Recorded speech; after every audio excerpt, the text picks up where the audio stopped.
Hi hello നമസ്കാരം welcome back everybody this is Sreenath Nandipulam.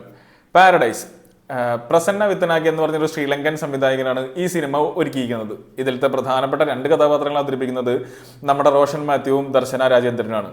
Paradise എന്ന് പറഞ്ഞാൽ സ്വർഗം, ലങ്ക അല്ലെങ്കിൽ ശ്രീലങ്ക പുരാണങ്ങളിൽ ദേവലോകത്തെ അസൂയപ്പെടുത്തുന്ന സ്വർഗത്തെക്കാൾ വലിയ സമ്പൽ സമൃദ്ധമായ ഒരു രാജ്യമായിട്ടാണ് പറയപ്പെടുന്നത്. പക്ഷേ റിയാലിറ്റിയിൽ അങ്ങനെയല്ലല്ലോ. 2022 ശ്രീലങ്ക സ്വയം ബാങ്ക്രപ്റ്റായിട്ട്, അതായത് പാപ്പരായിട്ട് പ്രഖ്യാപിച്ചു. അവിടെ ഒരുപാട് കാര്യങ്ങൾക്ക് പ്രശ്നം വന്നു. അഴിമതിയും ഭരണത്തിലെ കെടുകാര്യസ്ഥതയും കാരണം കുറേ പ്രശ്നങ്ങൾ ഉണ്ടായ ഒരു സമയം ഉണ്ടായിരുന്നു. ആ സമയത്ത് കേരളത്തിൽ നിന്നുള്ള ദമ്പതിമാർ രണ്ടുപേര് തങ്ങളുടെ 5ാം വിവാഹ വാർഷികം ആഘോഷിക്കാൻ വേണ്ടി ശ്രീലങ്കയിലേക്ക് എത്തുന്നു. അതാണ് ഈ സിനിമയുടെ പ്രിമൈസ്. അതിൽ കേശവ് എന്ന് പറഞ്ഞ ഭർത്താവായിട്ട് റോഷൻ മാത്യുവും ആളുടെ പാർട്ട്ണറായിട്ട് അമൃത എന്ന ക്യാരക്ടറായിട്ട് ദർശന രാജേന്ദ്രനും. ഈ സിനിമ സംസാരിക്കുന്ന പൊളിറ്റിക്സ് അല്ലെങ്കിൽ ഒരുപാട് ലേയേഴ്സ് ഉണ്ട്. അത് കറക്റ്റായിട്ട് നമ്മൾക്ക് കിട്ടിയില്ലെങ്കിൽ വൻ ബോറിംഗ് ആയിട്ടുള്ള ഒരു അനുഭവമായിട്ട് മാറാൻ സാധ്യതയുണ്ട്. ഈ മനുഷ്യൻ തൻ്റെ നിലനിൽപ്പിന് അല്ലെങ്കിൽ ആത്മാഭിമാനത്തിന് അല്ലെങ്കിൽ ദുരഭിമാനത്തിന് ഇതൊക്കെ രക്ഷിക്കാൻ വേണ്ടി ചിലപ്പോൾ പല സമയത്തും പല സത്യങ്ങളും പല കള്ളസത്യങ്ങളൊക്കെ പറയാറുണ്ട്. അങ്ങനത്തെ ഒരു ആസ്പെക്റ്റ് ഒക്കെ ഈ സിനിമ ചർച്ച ചെയ്യുന്നുണ്ട്.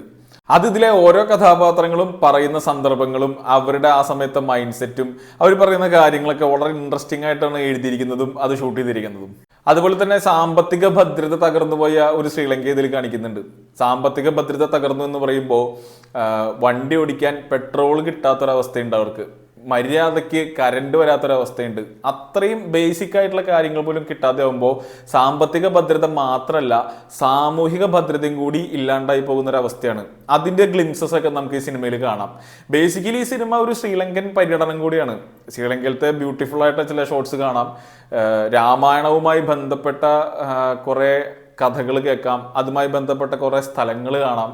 അതിൻ്റെ ഒപ്പം തന്നെ റൂറൽ ശ്രീലങ്കയിലേക്ക് നമ്മൾക്കൊരു എത്തിനോട്ടം കൂടി സാധ്യമാവും. അങ്ങനെയാണ് ഈ സിനിമയുടെ കഥ പറഞ്ഞു പോയിരിക്കുന്നത്. അതുപോലെ തന്നെ സത്യം എന്ന് പറയുന്നത് പേഴ്സ്പെക്റ്റീവിനനുസരിച്ചാണല്ലോ. ഓരോരുത്തരുടെ കാഴ്ചപ്പാടനുസരിച്ച് അവരവരുടെ സത്യങ്ങൾ മാറുമല്ലോ. അങ്ങനെ ഒരു ആസ്പെക്റ്റും കൂടി ഈ സിനിമ ചർച്ച ചെയ്യുന്നുണ്ട്.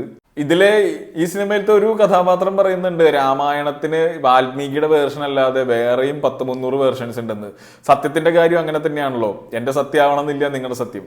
അങ്ങനെ ഡിഫറൻ്റ് ആയിട്ടുള്ള ഒരുപാട് ലെയേഴ്സ് ഉള്ള, നല്ല രീതിയിൽ അതെല്ലാം ക്രാഫ്റ്റ് ചെയ്തിട്ടുള്ള, എന്നാൽ എല്ലാം നമ്മൾക്ക് സ്പൂൺ ഫീഡ് ചെയ്ത് തരാത്ത നല്ലൊരു സിനിമയാണ് പാരഡൈസ്.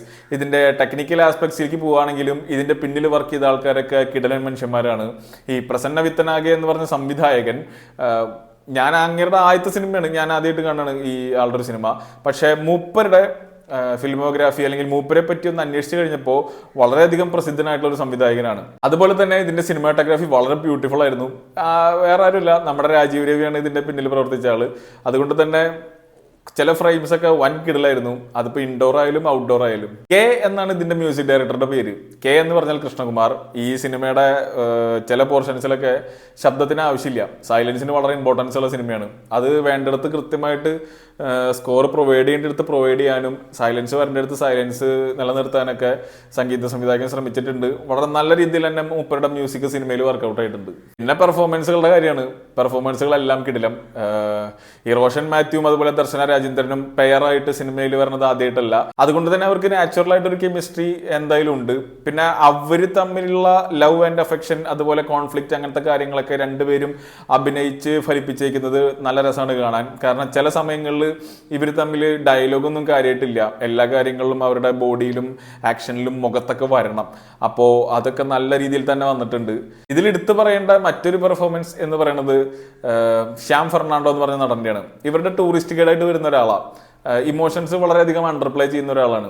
മൂപ്പര് ഇവരുടെ ലൈഫിൽ സംഭവിക്കുന്ന, അതായത് ശ്രീലങ്കയിൽ എത്തിയതിനു ശേഷം ഇവരുടെ ജീവിതത്തിൽ സംഭവിക്കുന്ന പല കാര്യങ്ങൾക്കും ഒരു മൂകസാക്ഷിയാണ്. എന്നാൽ മൂപ്പരെ ശ്രദ്ധിച്ചാൽ അറിയാം, ആള് എല്ലാം പ്രോസസ്സ് ചെയ്യുന്ന, അത്യാവശ്യം സെൻസിബിൾ ആയിട്ടുള്ള, വേണ്ടടുത്ത് മാത്രം സംസാരിക്കുന്ന, എന്താ പറയുക, വളരെ അവയർനെസ് ഉള്ള ഒരു ക്യാരക്ടറായിട്ടാണ് അഭിനയിക്കുന്നത്. അത് വളരെ നന്നായിട്ട് തന്നെ മൂപ്പര് പെർഫോം ചെയ്തിട്ടുണ്ട്. അതുപോലെ തന്നെ ഇതിലൊരു പോലീസുകാരനുണ്ട്, മഹേന്ദ്ര പെരേര എന്നാണ് അത് ചെയ്ത ആക്ടറുടെ പേര്. മൂപ്പരും വളരെ നന്നായിട്ട് തന്നെ ചെയ്തിട്ടുണ്ട്. ഒരു വിക്കഡ് കോപ്പാണ്, ആളത്ര വെടിപ്പൊന്നല്ല. അപ്പൊ അങ്ങനെ ഒരു ക്യാരക്ടർ ചെയ്യാന്ന് പറഞ്ഞാൽ അത്യാവശ്യം ഒരു, എന്താ പറയാ, ഒരു ഗ്രാസ്പുള്ള നടനാവണല്ലോ. അപ്പോൾ അതൊക്കെ നന്നായിട്ട് തന്നെ സിനിമയിൽ വന്നിട്ടുണ്ട്. ഈ സിനിമ ഒരു കൊമേഴ്ഷ്യൽ ആസ്പെക്ട്സ് ഉള്ള സിനിമയല്ല. ഇതില് കൊമേഴ്ഷ്യൽ എലമെന്റ്സ് ഒന്നുമില്ല, സോങ്സ് ഇല്ല, വളരെ ഡ്രമാറ്റിക് ആയിട്ടുള്ള സിറ്റുവേഷൻസിന് അങ്ങനെ ഒരു ഡ്രമാറ്റൈസ് ചെയ്ത് കാണിച്ചിട്ടില്ല. സോ എല്ലാം നമ്മുടെ മുമ്പിൽ പ്ലേ ഔട്ട് ചെയ്യുമ്പോൾ നമ്മളും കൂടി അതിൻ്റെ ഉള്ളിൽ ഇൻവോൾവ് ആയിട്ട് ഇരുന്നില്ലെങ്കിൽ സിനിമ നമ്മൾക്ക് കൺവേ ആവാൻ ബുദ്ധിമുട്ടുണ്ടാകാൻ സാധ്യതയുണ്ട്. അപ്പം അങ്ങനെ ഒരു സിനിമയാണ്. താല്പര്യമുള്ളവർ അടുത്തുള്ള തിയേറ്ററിൽ തന്നെ പോയി കാണുക. ഇതെല്ലാ തിയേറ്ററിലൊന്നും ഇല്ല, കൽക്കിയൊക്കെ കത്തിപ്പിടിച്ച് നിൽക്കുന്ന സമയമാണ്. സോ തിയേറ്റേഴ്സിലൊന്നും ഉണ്ടാവാൻ സാധ്യതയില്ല. പക്ഷേ തിയേറ്ററിൽ കണ്ട കാരണം എനിക്ക് നല്ല അനുഭവം ഉണ്ടായിരുന്നു. കാരണം ഇതിലിപ്പോൾ ഇവർ ഒരു സ്ഥലത്ത് കൂടെ നടന്നു പോകുമ്പോൾ ഒരു പുല്ലിൽ ചവിട്ടി ആ പുല്ല് ഞെരിഞ്ഞാൻ വരേണ്ട സൗണ്ട് വരെ നമുക്ക് ക്ലിയർ ആയിട്ട് കേൾക്കാം. അത്രയും ഭംഗിയിലാണ് ഇതിൻ്റെ സൗണ്ട് മിക്സിങ് ഡിസൈനൊക്കെ ചെയ്തിരിക്കുന്നത്.